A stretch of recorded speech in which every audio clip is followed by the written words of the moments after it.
Dios les bendiga, amados del Señor. Es un honor para mí estar nuevamente con ustedes, trayéndoles un estudio de las Sagradas Escrituras. En este día vamos a estar hablando de los mensajes que Cristo le envió a las iglesias que estaban en Asia, en los primeros años de la fundación del cristianismo. Ya el Señor Jesús estaba en el reino de los cielos con toda su gloria, ¿verdad? En su trono. Vemos como en el estudio anterior hablamos justamente de eso, de la gloria que rodeaba a Cristo, que ya no podemos verlo como el Cristo crucificado, angustiado, muerto, ¿verdad? Sino que tenemos un Cristo resucitado dirigiendo su iglesia. En el día de hoy vamos a estar hablando entonces de cómo el Señor Jesús llama a Juan al reino de los cielos. Él se postra ante Cristo y entonces el Señor le da un mensaje muy especial, que es con lo que comienza el Apocalipsis, que es el mensaje a 7 iglesias que estaban ubicadas en Asia Menor, hoy la Turquía moderna, y va a dar los elogios, ¿verdad?, que se le debe dar a quien está haciendo las cosas bien, y también va a reprender las cosas malas que se estaban haciendo y la promesa que él tiene para los que estaban haciendo algo mal y decidieron hacerlo bien, decidieron corregir sus errores. Entonces, como le decía justamente en el estudio anterior, yo soy de los que piensa que estas 7 cartas que el Señor le manda a las 7 iglesias, se refiere a las 7 conductas que asumimos los cristianos como personas y a las 7 conductas que asumen las iglesias como cuerpo de Cristo. Hay iglesias, ¿verdad?, que asumen una doctrina y asumen una actitud frente a la palabra de Dios, y otros se mantienen fieles a la palabra de Dios. Entonces el Señor Jesús nos llama la atención desde ese tiempo a esas iglesias que estaban establecidas en ese lugar, que tenían una serie de problemas que lo vamos a ver uno por uno. En esta ocasión vamos a estar viendo 4 de las iglesias y en otro estudio posterior vamos a estar viendo las 3 restantes. Pero nos vamos a concentrar en esos elogios que el Señor le daba a cada uno y en esas promesas, ¿verdad? Pero también la reprensión.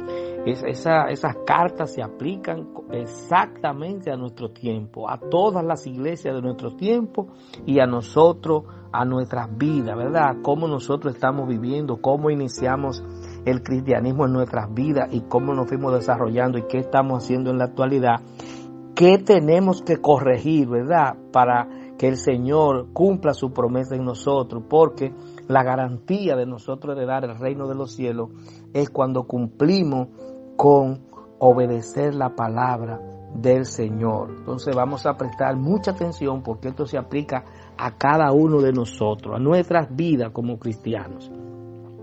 Como siempre, vamos a estar leyendo algunos versículos de la Biblia que van a servir de fundamento al estudio. Y como siempre también, valga la redundancia, les recuerdo y les sugiero, ¿verdad?, que lean los capítulos completos para que tengan una visión general, ¿verdad?, del texto y el contexto en que se producen estos acontecimientos. Vamos a estar leyendo en Apocalipsis, en el capítulo 2, vamos a estar leyendo varios versículos, pero usted lo va a leer completo. Vamos a estar leyendo del capítulo 2, el versículo 1, del 4 al 8, del 10 al 12, 16 al 18, 25 y 26. La palabra de Dios se lee en el nombre del Padre, del Hijo y del Espíritu Santo. Escribe al ángel de la iglesia en Éfeso, el que tiene las 7 estrellas en su diestra, el que anda en medio de los 7 candeleros de oro, dice esto: pero tengo contra ti que has dejado tu primer amor. Recuerda, por tanto, de dónde has caído, y arrepiéntete, y haz las primeras obras, pues si no, vendré pronto a ti y quitaré tu candelero de su lugar, si no te hubieres arrepentido. Pero tienes esto, que aborrece las obras de los nicolaitas, las cuales yo también aborrezco. El que tiene oído, oiga lo que el Espíritu dice a las iglesias. Al que venciere le daré a comer del árbol de la vida, el cual está en medio del paraíso de Dios. Y escribe al ángel de la iglesia en Esmirna, el primero y el postrero, el que tuvo muerto y vivió, dice esto: no temas en nada lo que vas a padecer. He aquí, El diablo echará a algunos de vosotros en la cárcel para que seáis probados y tendréis tribulación por 10 días. Sé fiel hasta la muerte y yo te daré la corona de la vida. El que tiene oído, oiga lo que el Espíritu dice a las iglesias. El que venciere no sufrirá daño de la segunda muerte. Y escribe al ángel de la iglesia en Pérgamo. El que tiene la espada aguda de 2 filos dice esto: por tanto, arrepiéntete, pues si no, vendré a ti pronto y pelearé contra ellos con la espada de mi boca. El que tiene oído, oiga lo que el Espíritu dice a las iglesias. Al que venciere, daré a comer del maná escondido y le daré una piedrecita blanca y en la piedrecita escrito un nuevo nombre, el cual ninguno conoce sino aquel que lo recibe. Y escribe al ángel de la iglesia en Tiatira: el Hijo de Dios, el que tiene ojos como llama de fuego y pies semejante al bronce bruñido, dice esto: pero lo que tenéis, retenedlo hasta que yo venga. Al que venciere y guardare mis obras hasta el fin, yo le daré autoridad sobre las naciones. Vemos que cada uno de los casos, ¿verdad? El Señor hace una promesa y todas son ligadas a la vida eterna, ¿verdad? Entonces, mis amados, ese mensaje que está pertinente en el día de hoy, en el caso de la iglesia de Éfeso, que es la primera que el Señor menciona, le exhorta a que vuelva al primer amor. ¿Qué significa esto, mis amados? Yo no sé si usted ha conocido personas que cuando se convierten a Cristo tienen una emoción tremenda y su gozo está en hablar del Señor, en hablarle al Señor, y su gozo está en estar en la comunión con Dios, estar orando, estar buscando la presencia de Dios, estar en ayuno, estar en retiro. Entonces, ese amor por las personas, ese amor por Dios y por su obra, casi siempre está en los cristianos en el primer tiempo y luego se desvanece. La idea del Señor es que no se desvanezca ese primer amor, que así como usted comience, así usted continúe su vida cristiana completa hasta que Cristo venga o hasta que usted vaya al Señor por vía de la muerte. El Señor lo que quiere es que nosotros vivamos en ese gozo permanente, porque cuando ese gozo se apaga es difícil, la vida se hace difícil, se vuelve monótona y usted es un cristiano común y Dios quiere que usted sea un cristiano especial, un cristiano que esté lleno de su presencia permanentemente. Una de las cosas que yo he comprobado que hace que uno permanezca en el primer amor es hacer compromisos con Dios, hacer compromisos con predicar su palabra, tener labores, compromisos en la iglesia, tener compromiso de nosotros con personas, de llevarle la palabra del Señor. Eso nos va a obligar a nosotros a mantenernos en una comunión que nos garantice estar en la santidad requerida para que la palabra que nosotros llevamos pueda tener el efecto que Dios quiere que tenga en los corazones y en las mentes de las personas. El Señor Jesús elogió ese compromiso de pureza que tenían los efesios por la obra del Señor, ese afán, ¿verdad?, porque prevaleciera la verdad y la justicia, a pesar de que vivían en una ciudad terrible, una ciudad contaminada por la idolatría, como todo en aquellos tiempos, y en estos tiempos también hay muchísima idolatría en casi todos los países del mundo. Entonces, ellos tenían algo muy interesante y era que ellos la doctrina la mantenían. Habían dejado su primer amor, ¿verdad?, pero mantenían la doctrina, no se habían dejado contaminar por los falsos profetas que aquí se les llaman los nicolaitas. Eran falsos profetas de la antigüedad que se estaban metiendo, ese espíritu se estaba metiendo en la iglesia. Pero, sin embargo, los efesios, los cristianos de la iglesia de Éfeso, permanecían en la verdad y rechazaban esa idolatría. Y el Señor aplaudía eso porque Él también rechaza la falsa doctrina. Nosotros tenemos que ser celosos con la doctrina de Cristo, no dejarnos enredar por personas que vienen con un manto de autoridad, con una teoría nueva, con con cosas raras, ¿verdad? Que contradicen totalmente lo que dice las Escrituras. Esa disminución del amor en ellos tenía ese problema, ¿verdad? Eso era un problema para ellos, pero tenían una fortaleza. Casi todos los cristianos tenemos debilidades, pero debemos procurar que nuestras fortalezas sean mayores que nuestras debilidades. Y el primer amor debe estar siempre en nosotros.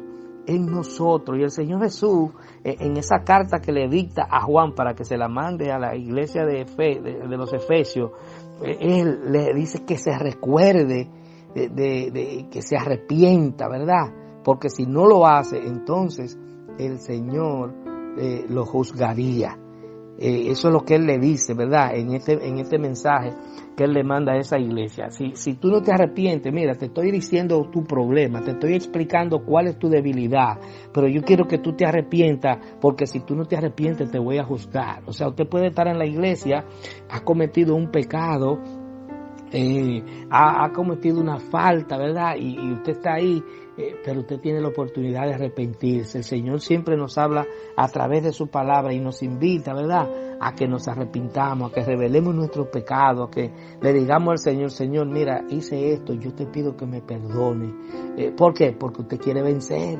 Para usted vencer necesariamente tiene que asumir una actitud de humildad, una actitud de humillación que le permita al Señor perdonarle, que le permita al Señor borrar esas faltas que usted ha cometido y que se van escribiendo en libros, ¿verdad?, en el reino de los cielos. Nosotros debemos tener pendiente, ¿verdad?, que es necesario que nosotros sigamos las reglas doctrinales el Evangelio de Cristo y de los apóstoles. Dice la Escritura, el mismo apóstol Pablo, que todo lo que sale de ahí es anatema. Todo invento que se haga es un anatema, es una maldición, no importa de quién venga. Por ejemplo, hay religiones que dicen que se le apareció un ángel y que le dijo tal cosa. Eso es maldición. ¿Por qué? Porque contradice las Escrituras. Contradice las Escrituras, contradice el Evangelio de Cristo, contradice lo que el Señor le reveló a los apóstoles. No hay otro Evangelio, no hay Evangelio nuevo, no hay Evangelio diferente. El Evangelio es el que el Señor les reveló a sus discípulos y no debemos salirnos de ahí, mis amados. Es una verdad absoluta, aunque no querramos, no, que todo el mundo tiene derecho a creer lo que quiera, a las teorías que quiera. Ahora bien, ese es su derecho, pero eso no quiere decir que ese derecho, que lo que esa persona dice sea la verdad. Ahora sí, yo estoy convencido de que Jesucristo es el camino, la verdad y la vida. Y lo que Él dijo es verdad y Él es el Hijo de Dios. Todo lo otro, mi amado, mire, sáquelo de su vida. No permita que entren en su vida esas doctrinas raras que lo que hacen es contaminar. Cuando usted experimenta, cuando usted ha experimentado el amor de Dios en su vida, mire, es un testimonio que usted tiene, que no hay forma de que otra cosa se parezca siquiera a lo que esto significa. Conocer a Dios, conocer su bondad, conocer su amor, eso no se puede cambiar por nada, mis amados. Y siempre van a haber personas que van a querer cambiar. Dentro de las mismas iglesias hay personas que van a querer cambiar, porque los nicolaitas eran gente que estaban dentro de la iglesia, pero surgieron con ideas diferentes a lo que decía Cristo, a lo que decían los apóstoles. Entonces, usted tiene que cuidarse, usted tiene que pedirle al Señor que le dé discernimiento de espíritu, para que cuando alguien venga con una doctrina rara, entonces usted, basado en la palabra, le pueda decir, distinguido hermano, o como se llame, eso no es así. La palabra dice que eso no es así. Entonces, vamos a ver ahora, mis amados, ¿qué le dice el Señor a la iglesia de Esmirna, otra ciudad de Asia Menor? Hermanos que vivían en esa ciudad, el Señor le dice que deben permanecer fieles. Deben permanecer fieles. Existe algo que Dios le da una promesa, ¿verdad? De darle una corona cuando ellos venzan. Y es importante destacar que esta iglesia, el Señor no la reprendió. El Señor no reprendió a la iglesia de Esmirna y tampoco lo hizo con la iglesia de Filadelfia. Son las únicas dos iglesias que el Señor emitió elogios hacia ella y no las reprendió. Eso representa que nosotros en las iglesias también hay personas que son merecedores de elogio porque siempre han caminado perseverantemente con fidelidad al Señor, ¿verdad? Y una de las características que tenía la iglesia de Esmirna en esa ciudad era que era una iglesia muy pobre.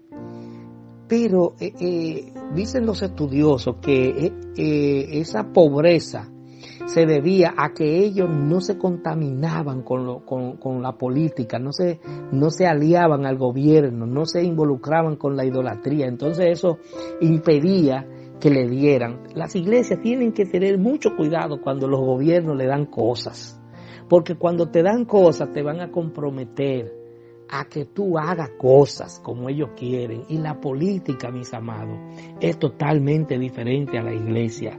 Los intereses de la política son totalmente diferentes a los intereses de Dios. Las escrituras nos exhortan a orar por nuestras autoridades para que actúen con comedimiento, para que actúen con justicia. Pero el cristiano, la vida cristiana, usted no puede confundirla con la vida política.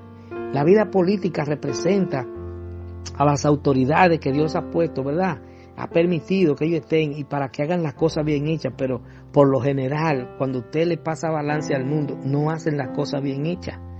Y como usted sabe eso, usted tiene que tener cuidado como iglesia de presentarse, a comprometerse, a recibir cosas, a recibir favores, a recibir prebendas. ¿Por qué? Porque pueden ser contaminados. Esa riqueza puede contaminar. Entonces la iglesia de Esmirna no se contaminaba con las cosas del emperador. No. Entonces al no contaminarse era pobre, pero esa pobreza se traducía en una riqueza espiritual, porque a veces hay cristianos ahora mismo, hay predicadores que andan por ahí diciendo que es pobre porque está fuera de la gracia de Dios, igual como pensaban los judíos anteriormente en la antigüedad. Mentira del diablo, la pobreza, mis amados. Jesucristo dijo que alguien quería seguirlo, parece que pensando en que Jesucristo iba a ser rey y quería como ver, ¿verdad?, que podía conseguir, y el Señor dijo: mira, ten cuidado,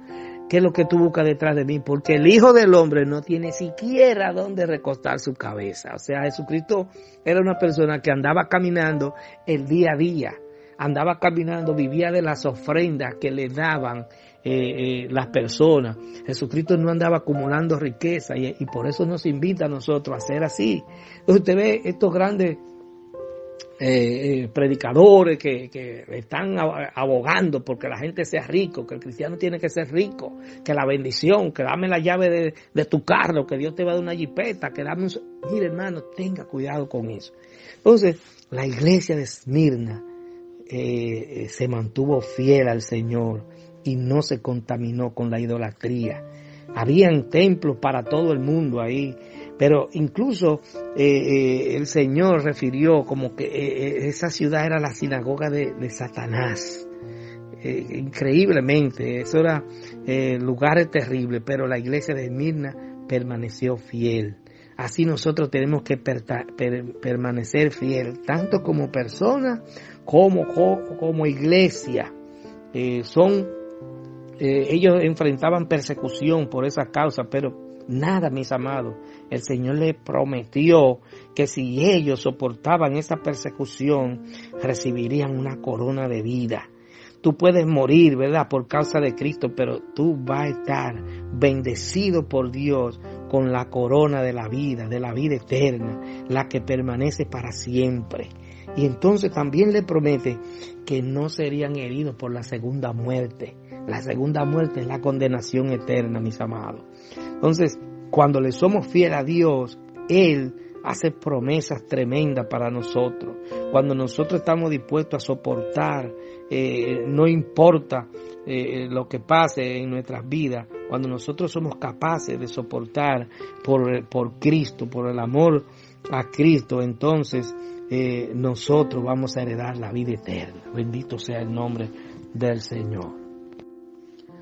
Bien, mis amados, hay otra iglesia a la que el Señor Jesús se dirige a través del apóstol Juan. La tercera es la iglesia de Pérgamo.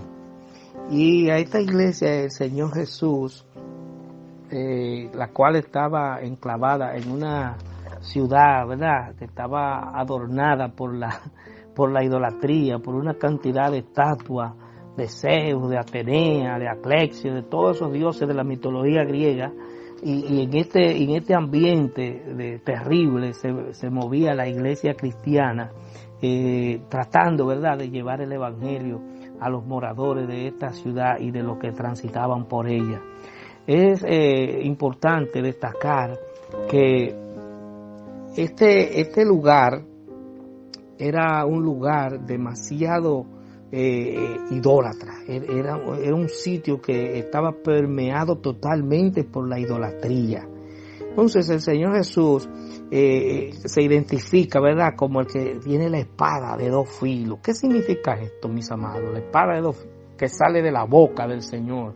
Es su palabra, que es capaz de derrotar lo que sea. Que no importa, ¿verdad?, la doctrina que te traigan, que no importa la información que te traigan, si tú lo enfrentas con la palabra, con esa palabra de Cristo, olvídese que usted va a vencer, el Señor le va a dar la victoria. Entonces, muy a pesar de todo esto, el Señor le dice a Pérgamo que se aferre a la verdad. Pero ¿sabe por qué le dice que se aferre a la verdad? Porque ellos estaban permitiendo ser contaminados por la codicia de algunos de los líderes de ellos.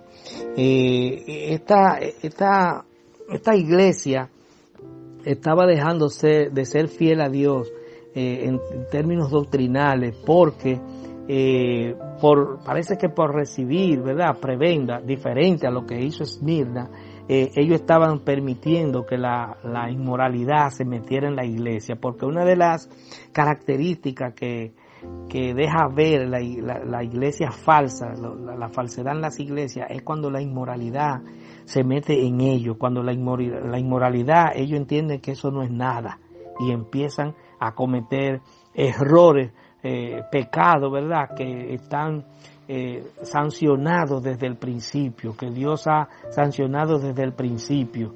Sin embargo, ellos tratan de introducirlo como que eso no es nada.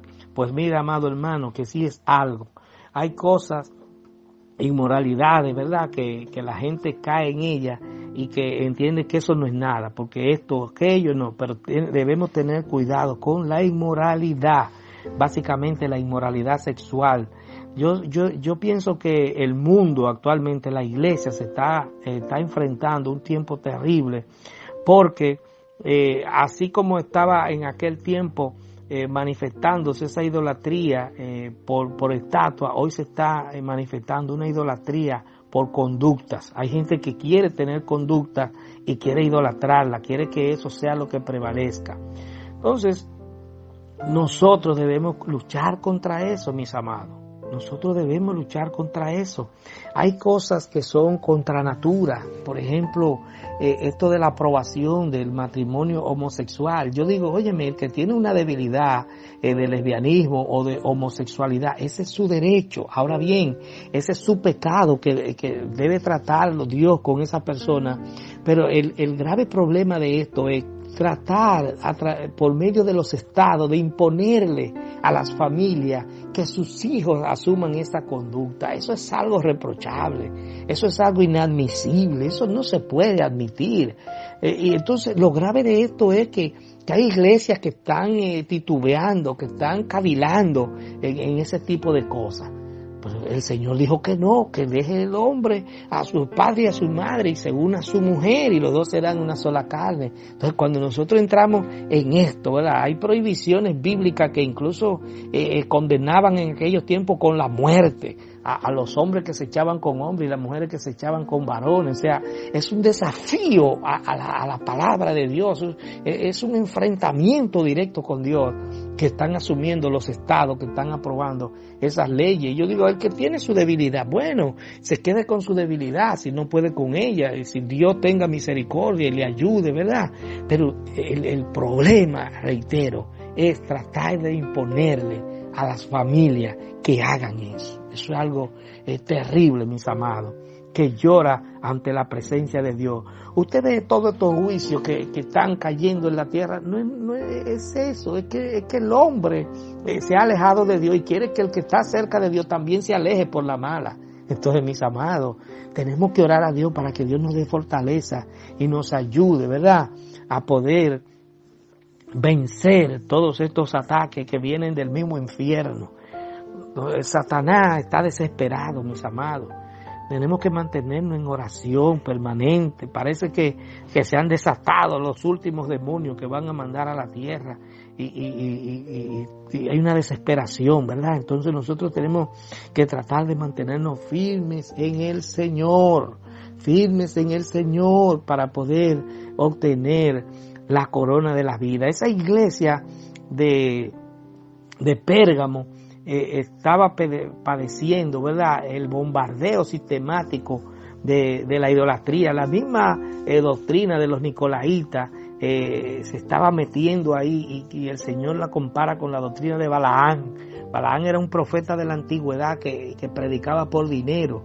Entonces así mismo están las iglesias hoy predicando por dinero. ¿Quién me da más? Hay predicadores que usted lo invita y le ponen una tarifa. No, tiene que, son tantos, y el hotel y esto y aquello, como un negocio, mis amados.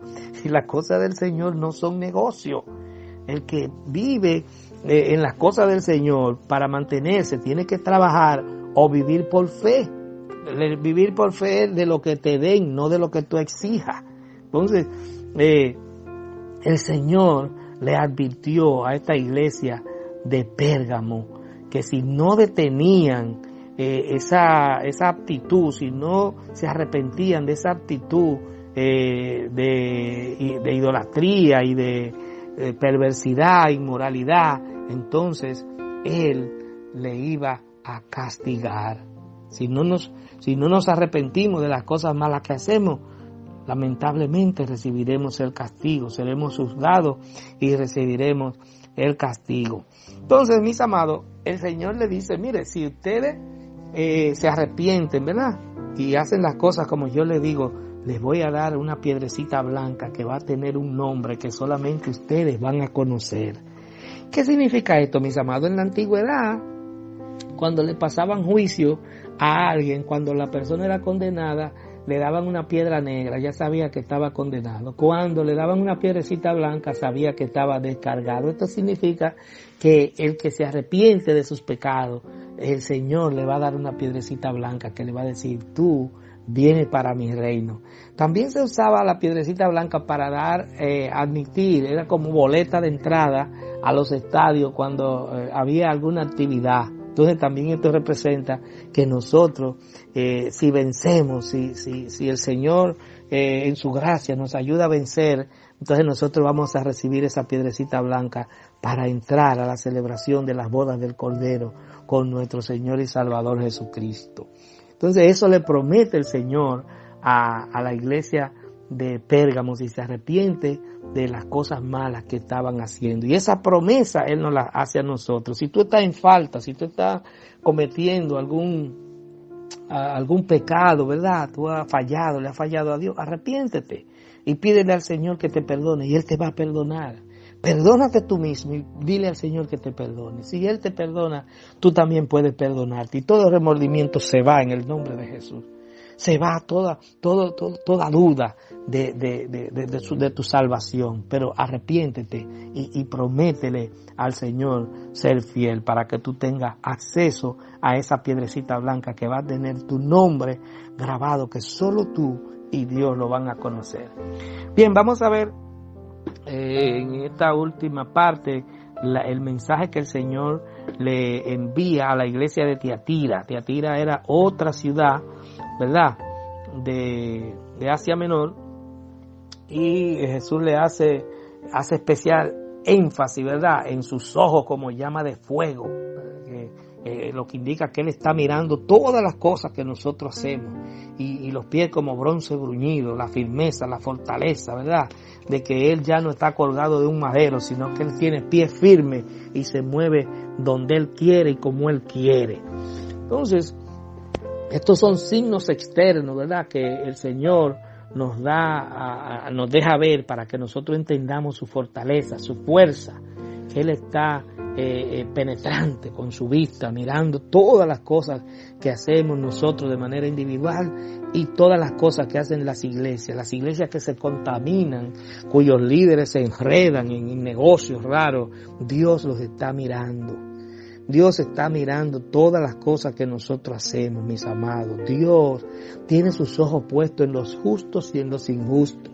No se mortifique por las cosas malas que están saliendo, que están ocurriendo. No venga en usted la duda que vino en el rey David cuando vio los malos que progresaban y casi se deslizan mis pasos al ver que los malos, ¿verdad?, prosperan. No se preocupe por eso, mis amados. Viva usted en la paz de Cristo, viva usted en la tranquilidad de Dios. No importa lo que a usted le falte, diga que no le falta nada.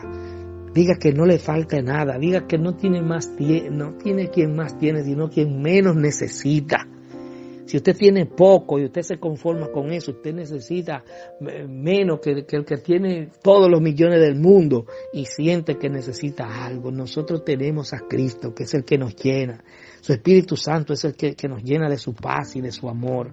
Entonces, como cuerpo de Cristo, como persona, como iglesia, tenemos que estar sintiéndonos bendecidos cada día por esta esperanza maravillosa que nosotros tenemos. En la iglesia de Tiatira nos vamos a encontrar que aparece una figura histórica de un espíritu, de una mujer llamada Jezabel, que es una falsa profetisa. Ahora mismo nosotros, la iglesia de Cristo está lleno de mujeres predicando el evangelio de una manera errada, mujeres que usted le ve una pinta, como dicen por ahí, mire, unos ajustes que usted dice, óyeme, pero esto no es trayendo palabra de Dios, esto es trayendo contaminación al pueblo cristiano, porque la palabra no se equivoca cuando dice que las mujeres vistan con decoro. No es imponiéndole cosas, es que usted debe vestir con decoro, porque en la medida que usted viste de manera indecorosa, llamando la atención, en esa medida usted impulsa a pecar a los hombres, usted despierta el interés que no debe despertar. Entonces eso es lo que quiere el Señor no quiere imponerle ropa a nadie, es que vistan con decoro. Porque en esa medida que usted viste con decoro, en esa medida usted va a reflejar, si usted es santo, usted va a reflejar la santidad.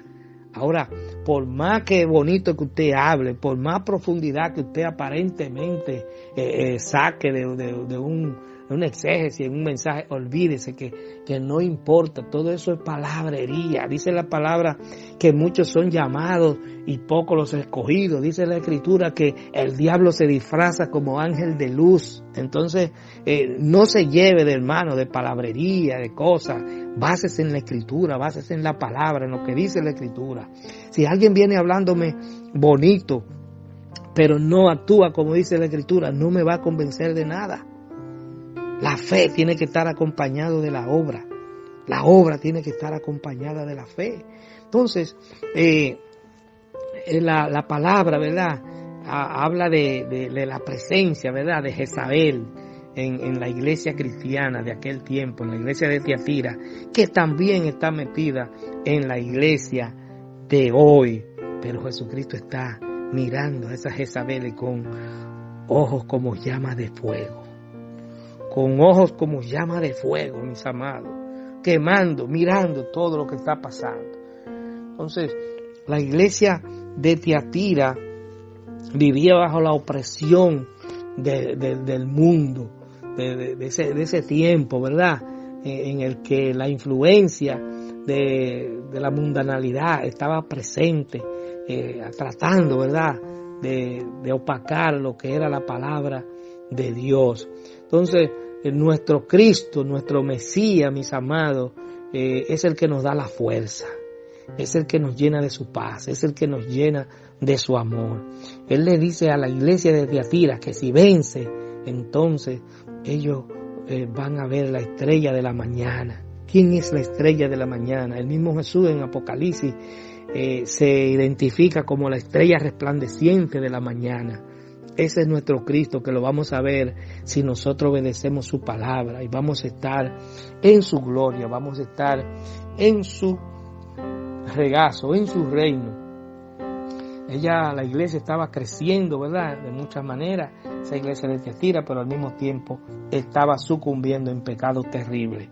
Se parece mucho a la iglesia cristiana de este tiempo, que crece, llena estadios, pero los escándalos están por doquier, mis amados.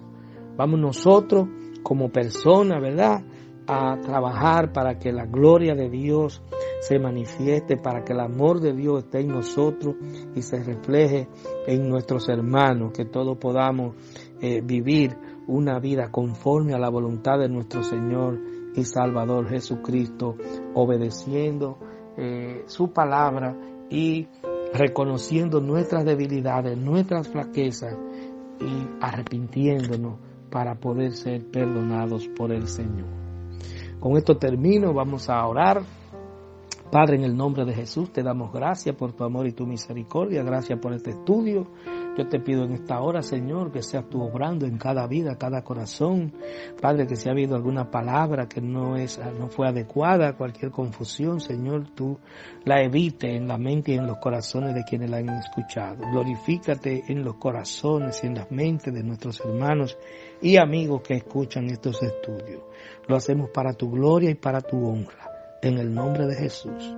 Amén.